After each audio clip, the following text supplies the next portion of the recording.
Welcome to Magic Proving Grounds, the only Magic the Gathering podcast that proves Standard doesn't need Azeka's Chariot. I'm your host, Moderator Dave, and I have with me Ben. Hello. Yeah, I could never see that card in Standard again and be completely fine. Also joining us is Other Dave. Yep, that's me.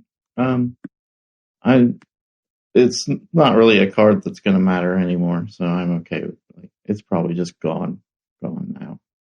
Yeah, I might see some play in Pioneer at some point.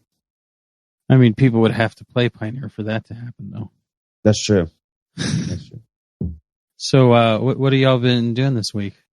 I've been just tooling around with some decks, trying to figure things out. I'm really interested in that mono black Standard deck, but I neither have the cards nor the wild cards, the physical cards nor the wild cards to actually make it happen. So, Yep. Somebody might figure it out before I get there. But I do think that whatever is going on is like, I think what people are playing right now is just an evolving thing. So, one way or another, people will get there. So that's not that deck's final form? No, I don't think so. What have you been up to, Other Dave? I spent most of my week studying for drafting. And then, actually drafting, looking at draft strategies, figuring out what I was going to do. Oh, yeah? So what strategy are you liking? Always pick 2 running backs to start off with. Get your skill positions out of the way early. And then is that a newfangled term for creature with haste?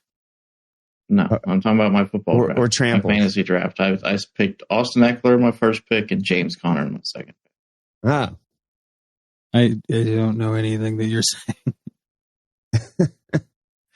Those words are foreign. Points. Yeah. Score the most points, win that week. Yes. I assumed you meant Magic when you said drafting. No, not my fantasy football draft. Oh. That makes a little more sense when you said running back now.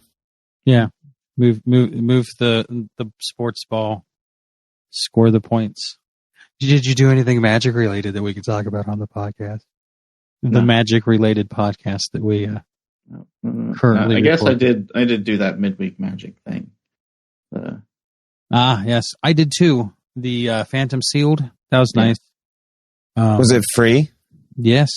It was free. You need to get on in the middle of the week, man, and get all the free events that they do in the middle.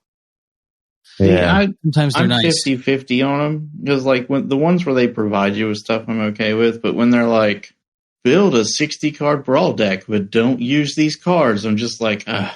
Yeah. Yeah, I usually miss those ones too because I'm like, I can't be bothered to build a 60-card Brawl deck, to be honest. Build a deck using only cards from this set. And I'm like, I'm not doing that. I will, when they do the Artisan and the Pauper ones, I will throw together a deck, but usually I play until I get my 3 wins and stop. If it's something where I can build it without using wild cards like Pauper or Artisan or only using, my lower tier wild cards.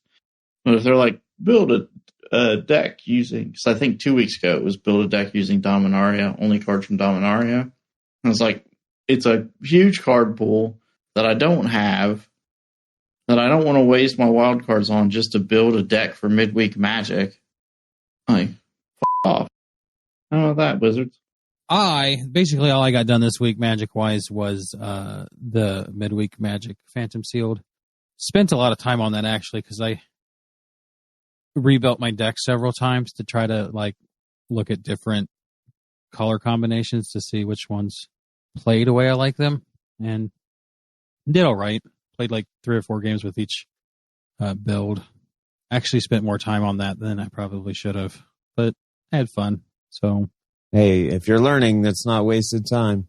That's true. Yeah, but other than that, I'm going to go on a not Magic tangent and say I spent the rest of the week learning how to play Android Netrunner. So that's a fun card game. What does that mean? Oh, yeah, this actually stupid old.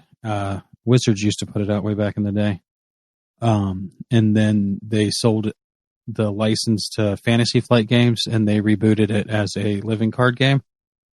Anyways, it's a asymmetrical card game where one player plays a corporation and the other player plays a hacker, and it's set in a dystopian cyberpunk future. And the corporation player has to advance their schemes, and if they get 7 points of schemes, then they win. And if the hacker stops 7 points worth of schemes, they win. Oh, okay. It's pretty fun. Is that just like Dominion, where you just buy the cards and then you get the card? It's like all. Yeah, like when they put out. Well, it actually goes deeper into that. But like when Fantasy Flight was producing it, they would put out the base set, and then you'd buy it, and you'd have all the cards, and then they would periodically put out expansion sets, and you'd just buy them, and then you'd have all the cards. So it wasn't done with boosters and stuff like Magic is. So it was a little less random, a little less scummy, in my opinion. I like Magic a lot, but there's some stuff that Wizards does that could be viewed as a little scummy. Imagine that. Yeah. A for-profit corporation does something scummy to make money. Madness. Anyways, so I spent most of my week doing that. But, nice. Kind of in a lull here while we wait for Standard to hammer itself out. Since I'm not spending wild cards. If I had 2 more rares, I probably would have built that mono red deck that has been floating around. Because I had almost enough wild cards to get it, and get it done and played with, because it looks really nice and kind of a fan. Yeah, it seems like red deck's going to be good. I don't know if it's going to be RDW level of good. That remains to be seen, but I do think that Red got some good cards with Dominaria United to...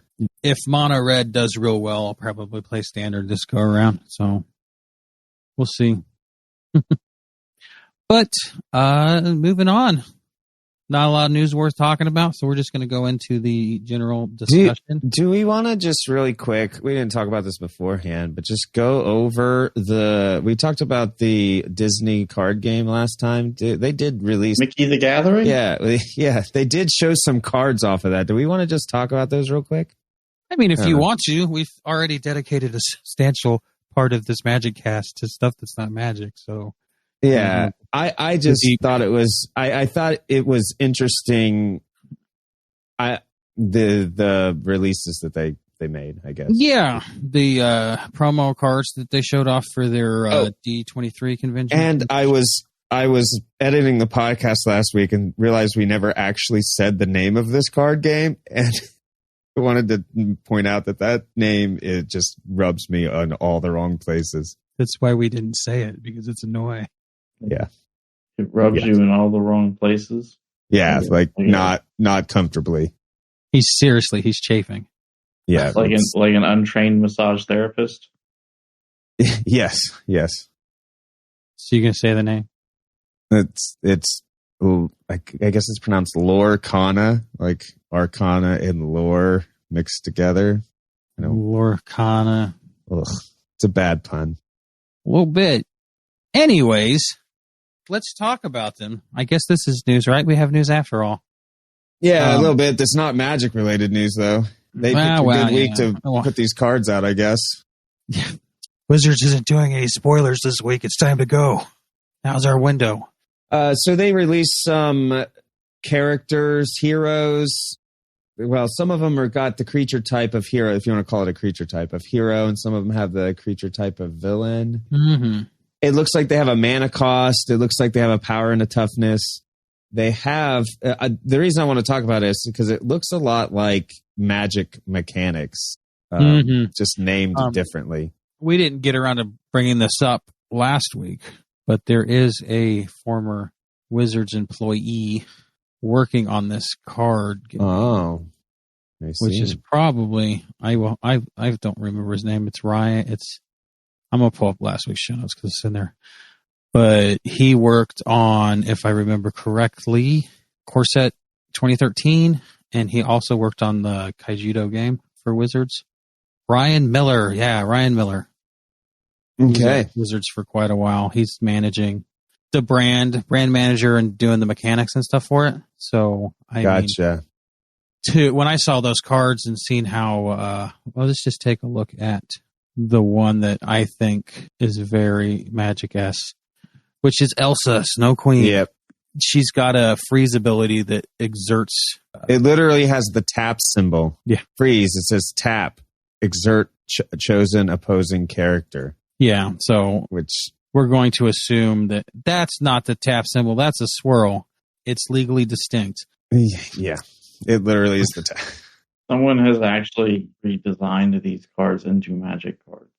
Oh, really? So yeah, it probably.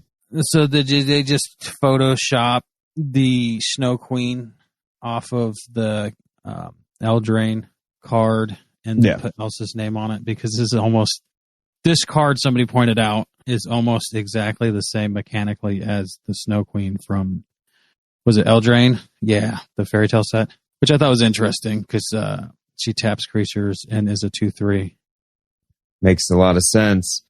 Yeah, there's some other mechanics in here, like they have abilities of evasive, where only characters with evasive can challenge this character. Sounds a lot like flying.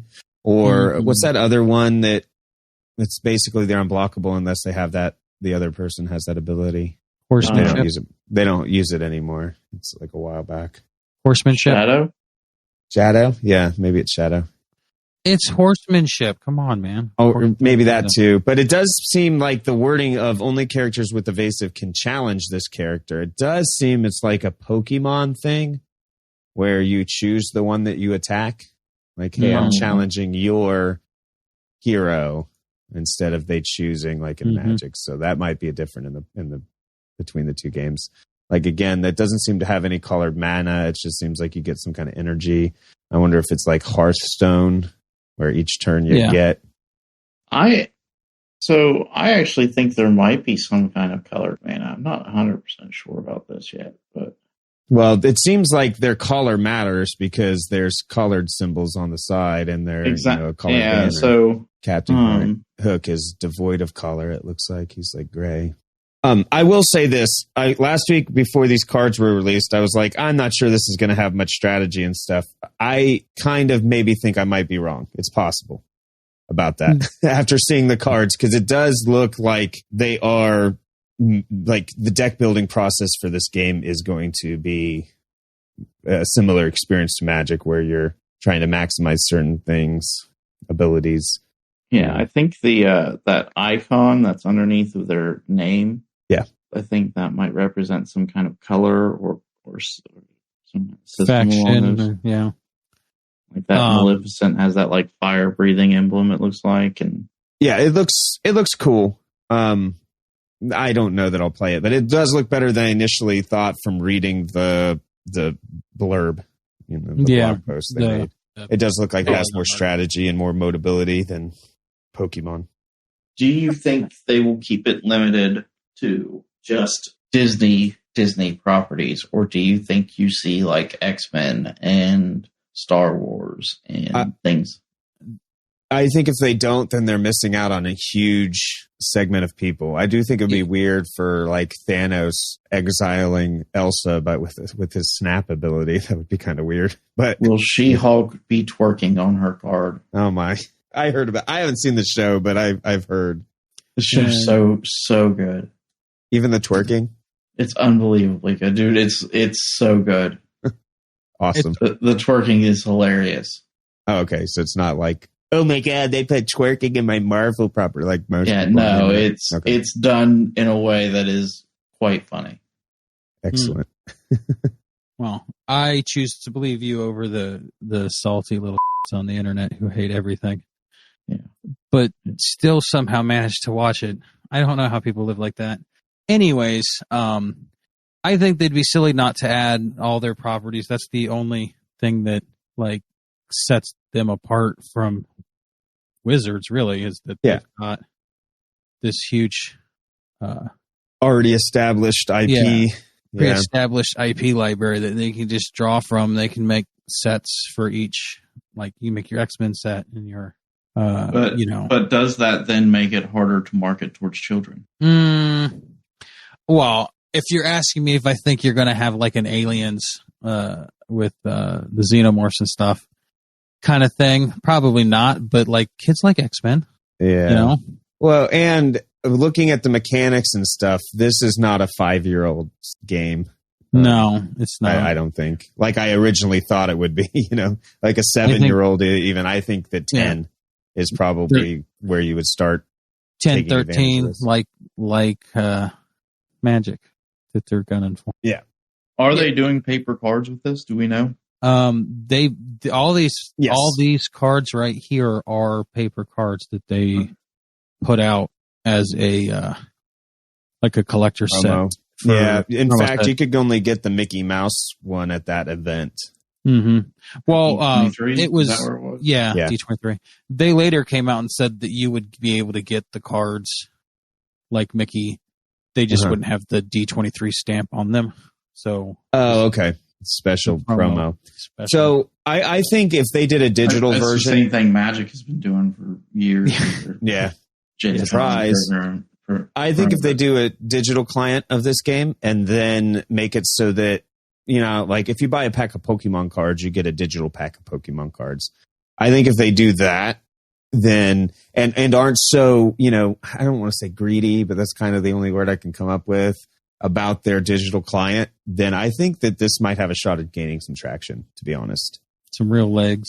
It's got some real legs on it. If they do the, Microsoft Game Pass thing where it's like, well, we don't really care if you buy our game for full price, you just subscribe to our service, like not trying to be greedy, just trying to get more of a like share of the consumer share, then I think they might have a chance of doing it because Wizards is kind of just, milking and nickeling and diming everything. And if they come in and just, hey, let's catch everybody and pull them into our ecosystem, they could snipe. They could be an underdog that, does gain traction. Yeah. Really just curious. 'Cause it seems like if I was going to try and compete in this market right now, I might go digital only. Yeah, it would be smart. But I know you cut out the collector market, which is probably a pretty big market when you get into Disney stuff. Oh, geez. For them Disney people, man. Yeah. So I might buy a first edition a box of this and just sit on it for 20 years. I was thinking the same thing, actually. Like, just buy a box of it and never open it. Yep. Oh, God. You just started Mickey the Gathering finance. Right here. Because Disney people are... Welcome to my Mickey the Gathering spec podcast. There you go. Disney people are very voracious when it comes to collectibles. So Yes. I mean, so are your comic book people if you start diving into the Marvel properties. Yeah. Mhm. Oh, well, right. Yeah. Yeah. So that's cool. I'm more impressed with it than what I was last week, for sure. Yeah. For sure. But I think we should actually dedicate some time in this podcast to talking about Magic the Gathering. Oh, yeah. Never heard of it. Never heard of it. Well, it's this Lorcana game, for right? life. Okay. So I think we should bid. Legends of Runeterra is where it's at. Lorcana Proving Grounds. Look up for upcoming podcast 2023. Actually, Legends of Runeterra is pretty good. I've heard some good things about that. I had nothing else about it except that the art's good and people seem to like it. Yeah, I mean, it's free to play, so I played it for a little bit, but there's only enough time in my life for one free to play card game, so. I feel like I should register Lorcana Proving Grounds domain just in case. Yeah. Well. We're all going to be Lorcana addicts by next year. There's no longer going to be Magic at all. Anyways, I think Disney's going to use their AI algorithms to hack into our brains. And yeah, they'll just record the podcast for us. Yeah. AI algorithms.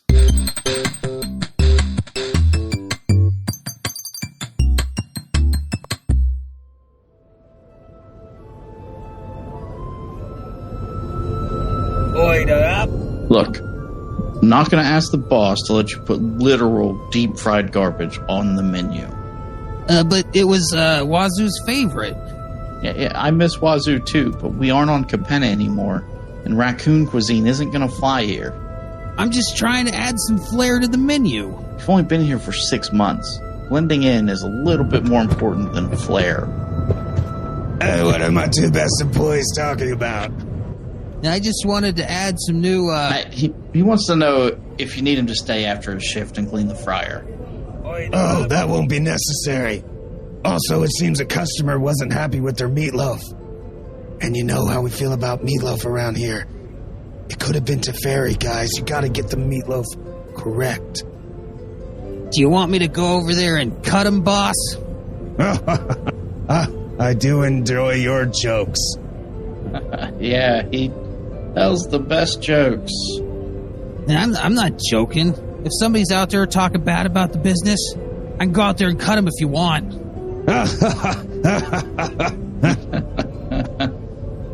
What a laugh riot this guy is, am I right? You can just remake the meatloaf, Mo. Okay.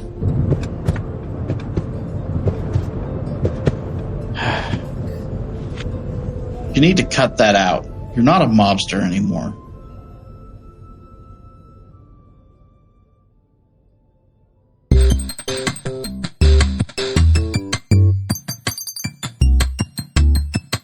Anyway, we can put them on the back shelf. We can set them aside. Say farewell to the House of Mouse. And also say farewell to some of our favorite cards from Standard.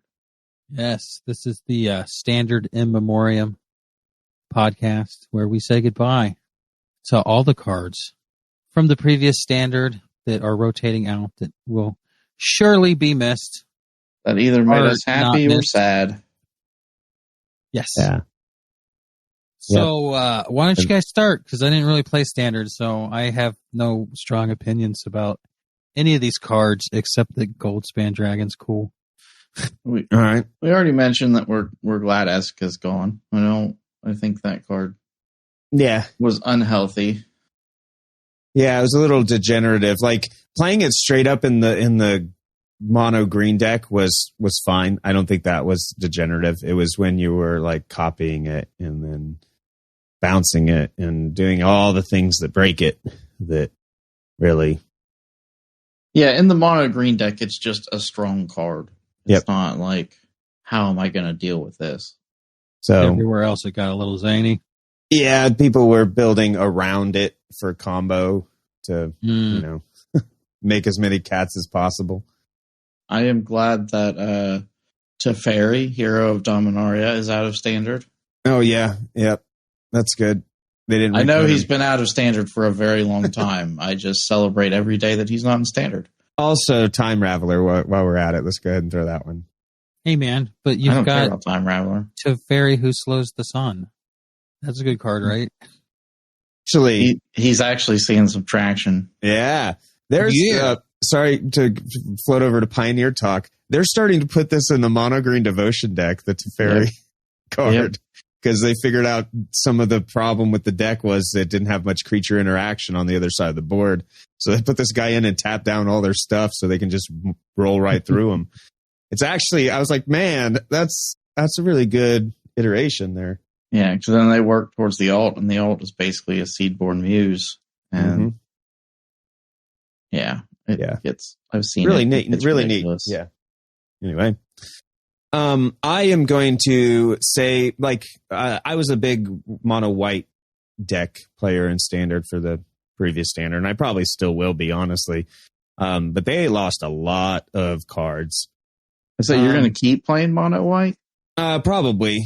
I have, like, in paper at least. I'll probably play it in paper. I don't know if I'll craft the cards for it in Arena. It depends on how the rest of the meta shakes out. I mean, do you think with all the cards that you're losing, you're still going to be able to play mono white? I do. I do. I think there's still a deck there. I just don't know, like, how powerful it'll be. Like I said, I think that prior to rotation, the deck was still top tier, even if it wasn't, like, played a lot as much as it used to be. Yeah.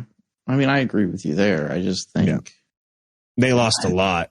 Yeah, So they lost Luminarch Aspirant, which puts a 1/1 counter on it before every combat on a creature.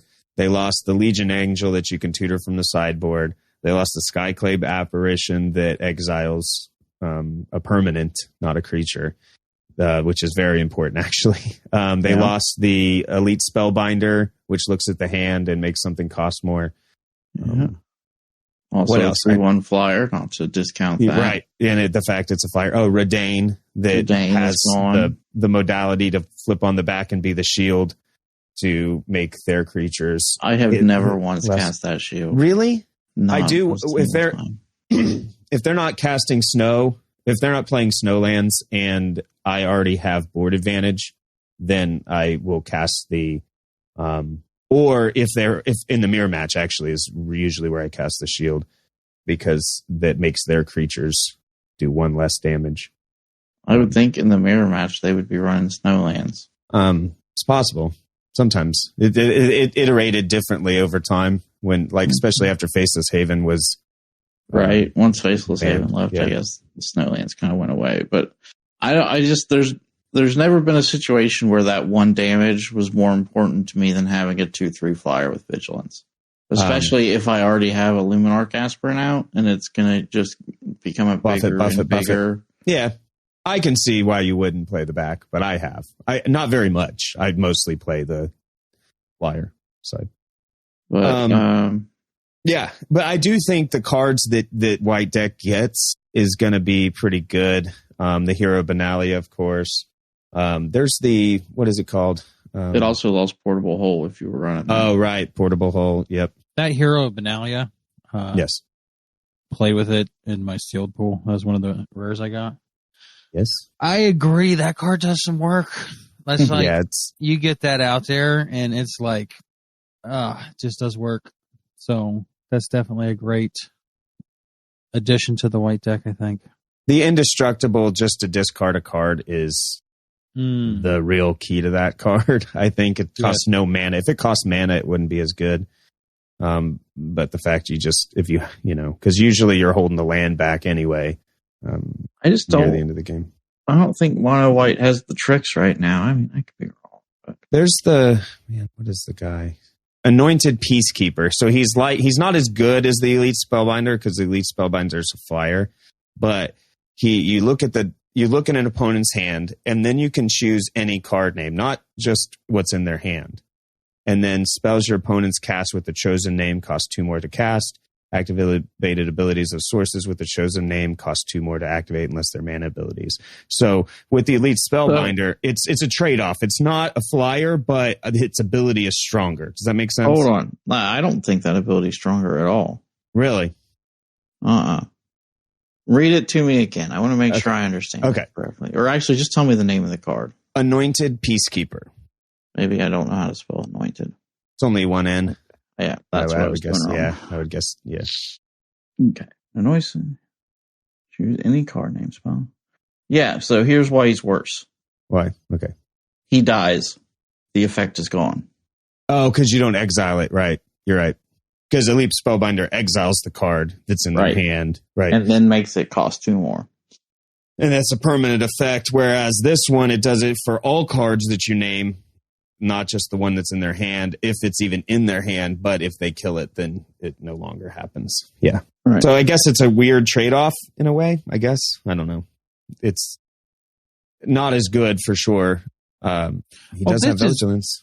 There are cards that they added in Dominaria United that will help this mono white deck. I think that there's enough. I'm just not sure what the combination of things are. Not sure enough to bust some wild cards out. Not yet. Yeah, right. God, I wish that it wasn't so toxic, the economy. Toxic on your wallet. So, yeah, I mean, I think there may be a white deck out there, but I don't think it looks anything close to the current white deck. Yeah, if you check out the meta deck that's on there, it's not using a lot of Dominaria United cards right now. Yeah. And I don't know if that's a thing, is like people don't have the wild cards or they haven't quite figured out how to use Dominaria United cards yet. I just don't think there's enough that fits into that deck. Like, other than the hero, and then, I mean, the Anointed Peacekeeper probably slots in just because he may be the best thing out there. But is it enough to be Guardian of New Benalia as board controlling? Because that was the thing of the deck. It wasn't just an aggro deck. Right. You controlled the board. Well, that's what I was going to say, is you don't have half of the exile stuff that you had before. Right. And it's just that, like, the good cards from this set, or the sets that seem to be doing well, are like Sarah Paragon at 4, and it's not really giving you the same kind of benefit. Right. It's like, people say it's like Luris, but I don't really agree it's like Luris. You just get to cast a card from the graveyard or a land. I will say it does give you the benefit of being able to get your, I can't think of his name, the flip dude who exiles. Brutal Cathar. Yeah, you can get Brutal Cathar back out of your graveyard with it. That's true. So you get more benefit out of your Brutal Cathar. And she might make a whole gameplay for white that's like, let me run my creatures into your creatures to kill them both, and then I'm gonna, bring them back to maintain board dominance, I guess. But it also makes I don't like easier to discard the Guardian when you know you can get it back. That's true. So I don't know. We'll see. I'm hopeful because I really like the white deck. So I'm hopeful. But is it going to be the same? But I can't see Am I any gonna enjoy world where playing that it? white deck plays the same as the Right. white deck you're talking about. Yeah, you're probably right about that. Which also means it probably won't be as good. Yeah. Anything you see there, Superior Dave? Me? Yeah, that's leaving. Oh, sorry. I thought we were still talking about white. Yeah, the white's going to be heavy because we both played that deck. So, Yeah. Well, while we're on the so I topic got it off of the top. white aggro, what do you guys think of this red, like the Boros aggro deck that's kind of coming up? It existed before Dominaria, right? That one? Yeah, I it always doesn't like Boros aggro, honestly. The only additional card it seems to be from Dominaria in it actually is Shivan Devastator. So, and that's a sideboard. Yeah. I just don't think I'm not sure they've played around with the cards yet because I think the issue, there's a card, it's a what is the name of this card? Yeah, Shivan Devastator's one. And then the other one is Electrostatic something or another. Help me find it. Yeah, that dude. He's uncommon. Electrostatic Infantry, Trample, whenever you cast an instant or sorcery. That might be more of an Is It prowess. Yeah, that's definitely Is it card? Is it? That's the one I was thinking of, but maybe it's not good. I mean, the old school prowess deck was white-red, and it was pretty good. I'm just not, like, other than when that prowess deck was in Standard, I feel like white-red has been woefully unprepared for tournament play. Like, I love the concept of it. Obviously, I like playing aggro. They have trouble recovering from board wipes, and typically it's just not quite fast enough to get there before you get to a board wipe. Yeah. No, they have been giving white a lot of card draw recently. So that's true. Commander people anchor. But the Boros aggro deck did lose the Blade Historian, which gave target creature double strike, I think. All creatures. All creatures double strike. All attacking creatures. Sorry. Right. Okay, that's right. Yeah. I knew there was something that wasn't straight up every creature. Okay. Yeah. So that's they're gonna hurt there because I'm not sure that anything is really gonna be as good as that. So we don't have hopes for top tier Boros. It's possible. I just don't know what it would look like yet. I mean, the best card in Standard is leaving Standard and Expressive Iteration. So that it is. That card leaving Standard. Is it a good thing for Standard? Yes. Okay. I think so too. Anywhere that you can play that card is a good thing. As a person that plays Modern with it and really loves it. Here's the it's thing. Super powerful though. People enjoy playing cards that are powerful. Oh yeah. And so obviously people are going to enjoy Expressive Iteration because it is quite powerful. The fact that it has made an impact in Modern should tell you how powerful it is. And yeah. Like that's a huge impact in Modern too. Yeah. Like an impact in Modern that you probably haven't seen since like Fatal Push. It's big. So I guess just the other things, Magma Opus is leaving. And that's like the whole thing that Jeskai Hanada deck rotates around to. That's another Strixhaven card that's leaving. I have only ever seen that card played in Historic, so I didn't even realize really? there was a standard deck that played it.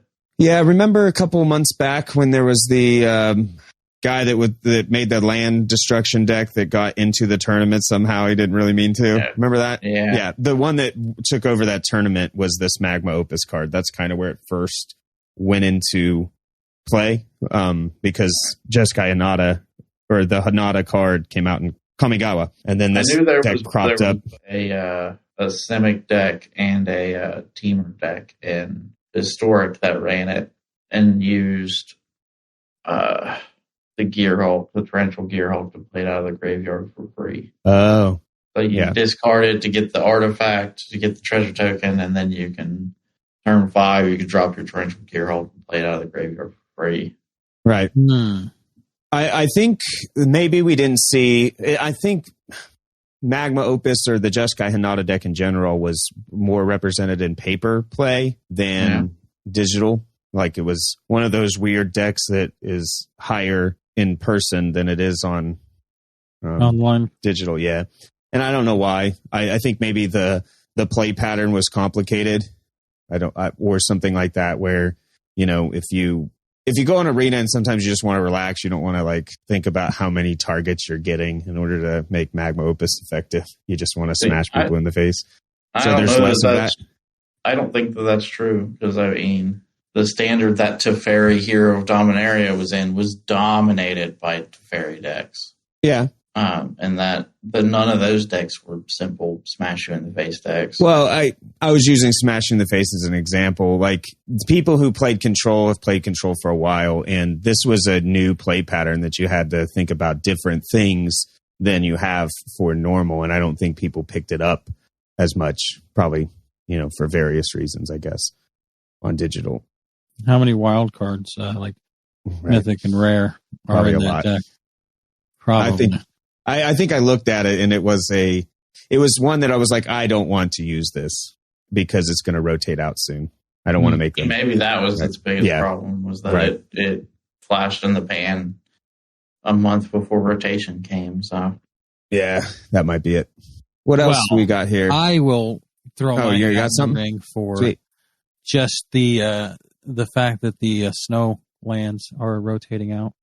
Yeah. Not that I played a lot of Standard, but I've always found it kind of quirky just to have the snow lands there. You put them in your deck and then make people think you're using them for snow purposes, but you're not. So yeah, the snow stuff from Kaldheim. Mm-hmm. After Faceless Haven was banned, like before Faceless Haven, everybody was running the Snowlands just to have the power that was Faceless Haven, right? And then after that, there was only very few decks that still used the Snowlands in order to power up the abilities of the cards. Like, one was the mono green deck because of Blizzard Brawl and the whatever the elf was that untaps the Snowland, and then the Blue Spirits deck used it to buff Ascendant Spirit. Still used it too, right? Because of the one red burn spell that did 3 damage instead of 2 damage. Yeah, I think so. You're right. I think that freaking zombie creature from our Pauper challenge that did the Snowlands was pretty effective in that particular instance. That he was. Foretell goes away. Yeah. Oh, I don't think that was a very popular mechanic to begin with. Really? I don't think it was. It would always confuse me on Arena when it would just it would go and make a sound effect, and then I'd be like, "What just happened?" And then I'd notice there's a card in their hand that's like shadowy or whatever. I'm like, oh, okay. I wish I played it on the board. I like the idea behind Foretell. It's like a down payment on your spell. Yeah. Right. I think the problem with Foretell is it's a control mechanic that is not conducive to playing Control. Like, you don't want to have to tap your mana on your turn in Control to cast something cheaper later on. It either needed to be something you could do as an instant, or it needed to belong to a different color. Different mechanic, I guess. Yeah, it was like the mechanic was at odds with itself, kind of thing. Yeah, a little bit. Because Control absolutely does not want to have to shut their mana down and not have access to counterspell or bounce or removal in order to foretell something. And I don't think of any other foretell card. Like, can you think of a Foretell card that was used heavily that wasn't a control type card? I mean, even Doomscar really is. They definitely made it the control mechanic. And like I said, it was definitely, it never felt like it was conducive to control. Inside every control player is two wolves. One's that only wants to tap out on the opposing player's turn, and the other wants to foretell. And then the third one is the Seeker's Chariot that makes two wolves. Yeah. Well, technically cats. They're not dogs, but, aggro Landfall players. goes away, which was not as popular as it was the first time. What card, sorry? Landfall. Oh, yeah, landfall mechanic, yeah. Yep, you're right, it wasn't. His Kicker was also in Zendikar Rising, but that came back. Right. Because, it's Kicker. They're like, bye, hello. It's the Mo throws Barney out of the bar meme. Yeah. We're losing. Landfall had its time for Omnath, and then Omnath was done. Yeah, Omnath got banned. Yeah. It's one of those mechanics that is, again, people like to play with stuff that's powerful. And that first Landfall set had a ton of stuff that was real powerful. Mm-hmm. And this one just kind of was like, all right. I feel like it was, and I don't want to armchair set designer assume what the set designers were doing. I figure like they were like, we're back in Zendikar. We have to do Landfall because that's a Zendikar thing. But they didn't want to go too powerful with it because of, what happened last time and whatnot.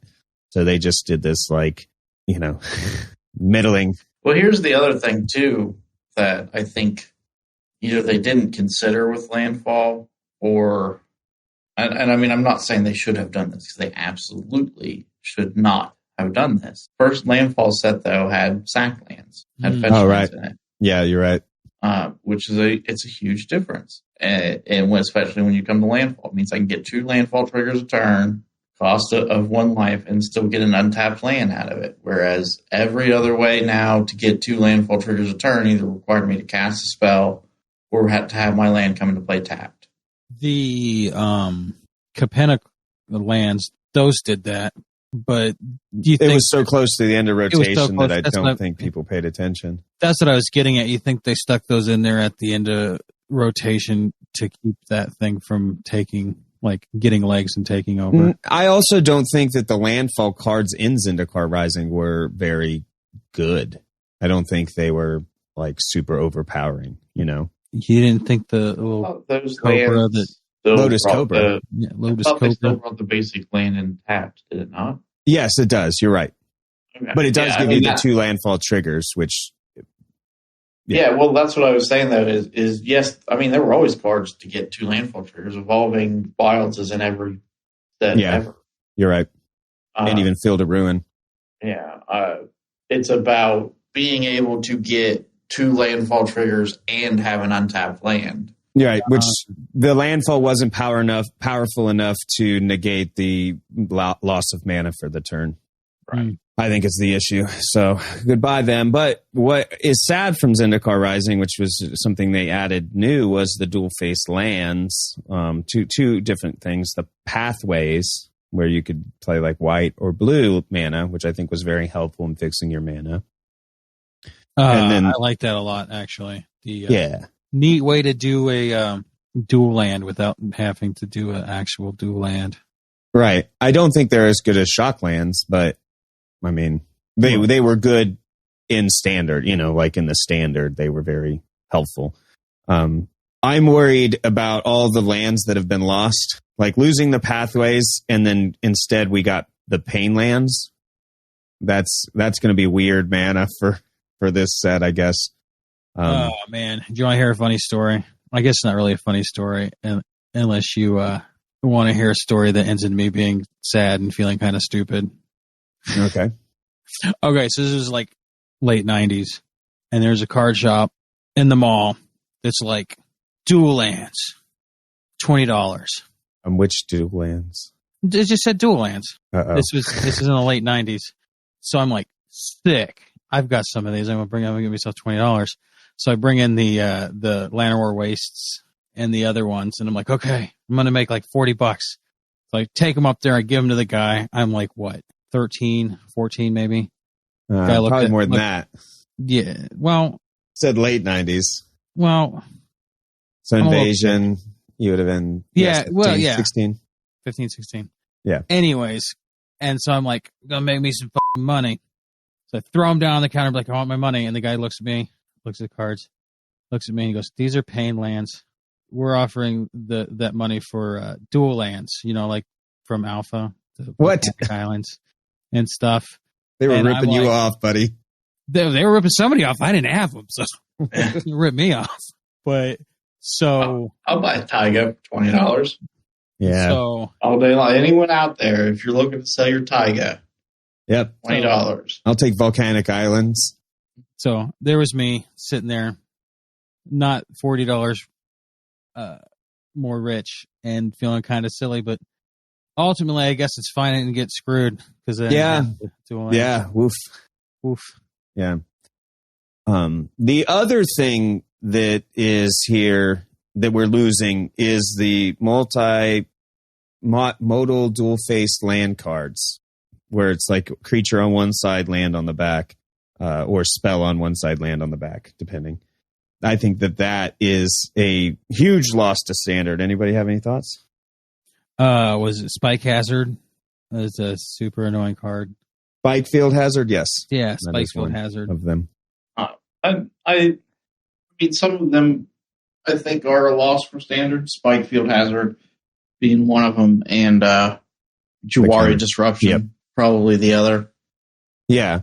It was nice. I guess the thing about the cards and what made them powerful was it was nice to be like, my deck runs pretty smoothly on, 22 lands, but I really think sometimes it's helpful to have a 23rd land, but this creature could slot in there and be either or, to be on the fringe to kind of, you half count that as a land. So if you did need it, if it's one of those times you're getting mana screwed, so you're kind of keeping your lands smaller in your deck. There wasn't like the creatures usually weren't that good on one side versus the other. So it was kind of like a wash sometimes, but Spikefield Hazard, Jawari Disruption, Balaged Recovery was another one that was good. Having that option to keep your lands lower, but while also having a threat or a removal of some sort in there was a nice benefit. I think we've all been ignoring the dragon in there. The 800-pound dragon that you can copy twice with your mirror breaker and get hit with 12 damage. Span dragon. Everyone's gonna miss him. He was good. Card. He was good. Did love old Goldie.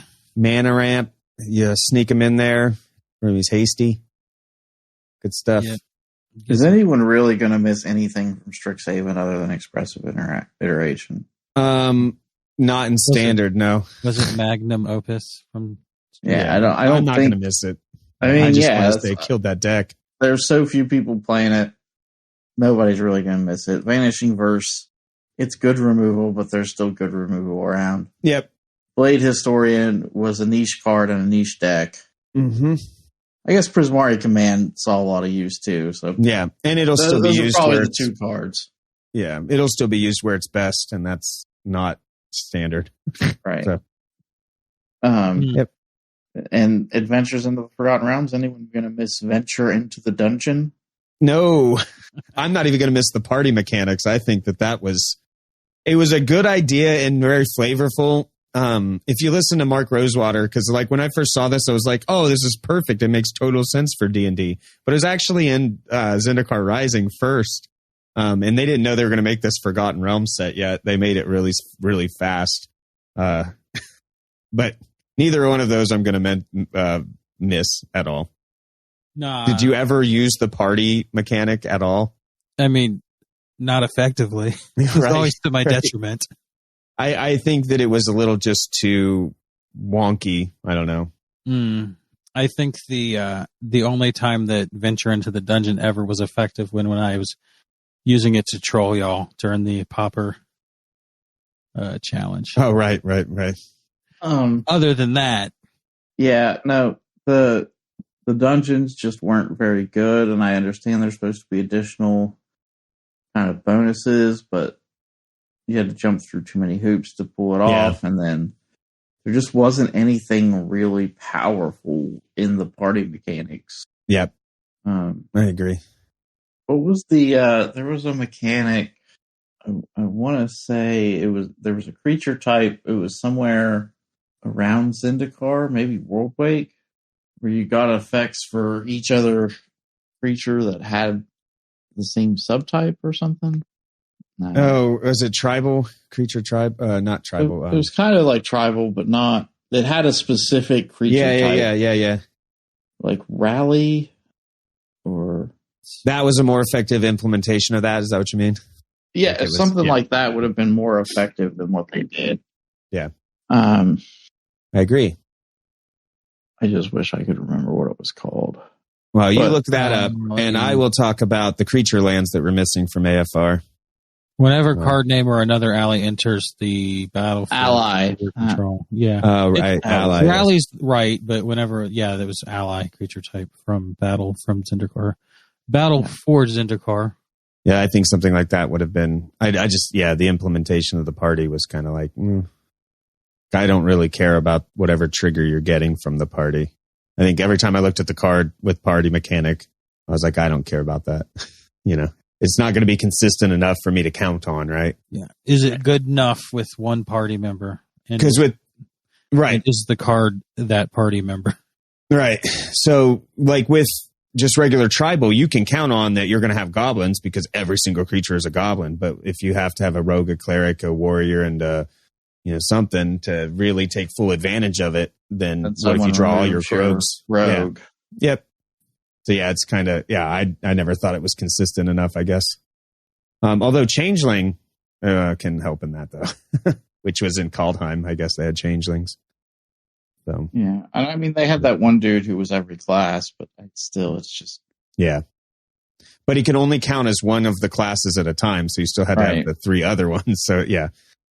Yeah, the creature lands in AFR.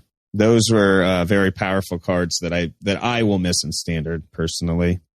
I think especially the Lair of the Hydra and the Den of the Bugbear. I think I think I'm going to start playing Standard just so I don't have to fuck with Hive of the Eye Tyrant and Den of the Bugbear again. Yeah, I fucking hate those cards, dude. The Hive of the Eye Tyrant could be, or not Hive of the Eye Tyrant. The Lair of the Hydra could be sneaky though, like especially in green. Green has access to so many mana. If you're not paying attention, that thing just activates and blocks your creature and kills it because it's so big, or it just runs at you. All you have to do is pay attention. Yeah. Well, it hides though. That's the thing. It's sneaky. But I think the Hall of the Storm Giants is less important in Standard because there wasn't really a blue-white control deck that took over in Standard in other formats. They'll still be there. Anything else? No, I think we've paid tribute to old Standard, put her to rest. Yep. So we can look to the horizon. Look to the horizons at the Brothers' War. Lit. Oh man, don't get me started. I got so much hope. If they fumble this set, I'm going to be really salty for a very long time. Have you guys finished the story yet? I have not. We should talk about the story next week. What do you think? You're going to make me read all that stuff. Dude, it's 5 blog posts. It's 5 blog posts. You have to read. And you've already read one of them. Okay, fine. I will friggin' read it. It's not that much. You don't understand how slow I read, though. Yeah, that's true. Well, instead of playing Magic on the Pooper, read Magic on the Pooper. Just read. Yeah. Second. Are they making a Marvel card game already? Oh, no. But Disney's making a card game. Oh no. Is that what Snap is? Bad. That's what I was saying. That's what Snap is, isn't it? Yeah. That's not good. You should pour all your eggs into one basket and make it super good. Actually, that's maybe not the best advice always. Isn't that the exact opposite of the idiom? Yes. Yes, it is. But in Marvel's case, in Disney's case, they own all these properties for a reason. Metaverse, man. Yeah, I don't know. If the Disney card game doesn't pull in the other universes, I don't know that it does as well as I was saying before. My opinion was based on the fact they had Marvel and Star Wars, and it was based on that assumption. Yeah, dude, Luke Skywalker going up against Kronk No way. from Emperor's New Yeah, Groove. Kronk. That would yeah. be hilarious. I want the Darth Vader versus Sora from Kingdom Hearts. Yeah. Just do it. They own it. They could use Sora. And Do or it, man. also might as well throw in Magician Donald. You know Anything they are. Donald, man. Get some Scrooge McDuck up in there. Yeah. But we're off on a side track. Get the flying tire iron from Goofy Story. There you go. It's an instant card. It's just like an instant or sorcery. Yeah, I was thinking It's like it's a either a lightning direct damage card, like a lightning bolt, or it's a piece of equipment. I mean, There you go. One of the two. It'd be funny if Lightning Bolt was just Goofy's tire iron. Then that was like, and the idiom is not like Bolt the bird. It's like tire iron the mouse. yes. This brings me joy. That'll be Okay, fun. well, as much joy as we're having, I think it's about time to wrap this show up. Tell us where they can find us. Oh, they can find us on Twitter at MPGPod. And they can find me on my personal Twitter at BeNiceMPG. Where can they find you, moderator Dave? You can find me on the Twitter spaces at Dave_MPG. And as usual, other Dave is not on the internet, but he has been traveling cross country. Can you fill us in where you are at the moment? I'm in Wisconsin. Wisconsin. Ah, jeez. Cheese. Get some cheese Yeah. curds. for Yeah, your- well, I wanted to be here for the Packers game, and then they weren't playing Wisconsin, so Oh, wait till next week. bad decision. And Oh. but I did stop and get some gas station mac and cheese, Yeah. which is Are you- still it's probably better than 90% of the mac and cheeses out there here in Wisconsin. Dude, do they have mac and cheese curds where it's just like macaroni inside the cheese curd? Because that would be lit. I It's would mac- assume, I mean, those are just fried mac and cheese bites, right? They have this Yeah. everywhere now. Wow, but they're probably better in Wisconsin. Right. Are you close enough to Canada to get the poutine? Yes, they have poutine. Nice. You don't think that gravy would go on French fries, but it really does. It does. Oh, I 100% like. I don't. Maybe it's just because it's something I didn't grow up in Canada, but it was something we grew up making when we were kids. Is putting Yeah. brown gravy on French fries and burgers. I had some poutine in Canada in Epcot at Disney. It was pretty good. Supposed to be authentic. Sure. I'm Also- sure. I mean, it's Epcot. Probably. Pate? Don't eat pate. Don't do it. I didn't know what it was. Dude, And I was like, this sounds fancy. I'm going to be fancy. You know, we already went around the world in Epcot. You know what you do around the world in Epcot, right? Yeah. Yeah. So I was a little bit under the weather, I guess. And I'm eating this poutine, or the pate, and I was like, what the am I eating? This tastes like rancid ass. Turns out it's raw meat. It's very bad. Turns out it is rancid ass. Yeah. It's it's emulsified like chicken livers or yeah. yeah. And it was also like $13. So I was like, I am not throwing this away. So I'm trying to eat it. And I'm like, I can't do it. I just can't do it. Choking it down, you're sweating. You've got the big gulp that you're the Dole Whip that you're chugging in between bites.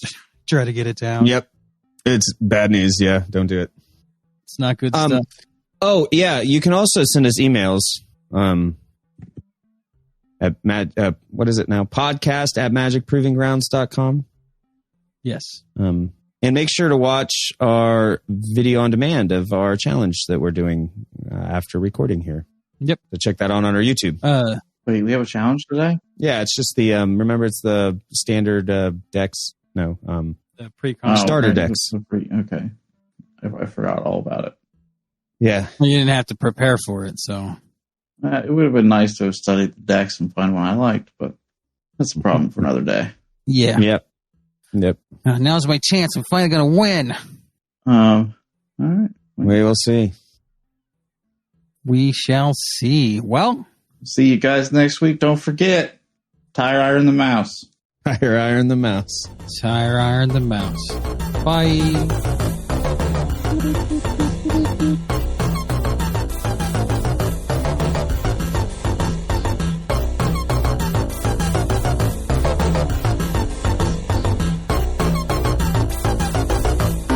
I could totally see a Johnny running like a greasy spoon. I really could too, actually. I could see it. Just think about how a Johnny would sound. Yeah, that's what I was going to say. What would a Johnny sound like? In my mind, a Johnny sounds like Mufasa, but that's just me. Mufasa. He just comes in and goes, meow. Meow, meow, meow, meow, meow, meow. Do you think a Johnny purrs? When he's asleep. And he licks his paws, too. He definitely licks his paws. A Johnny purrs while he's asleep, but also doesn't want people to know that he purrs.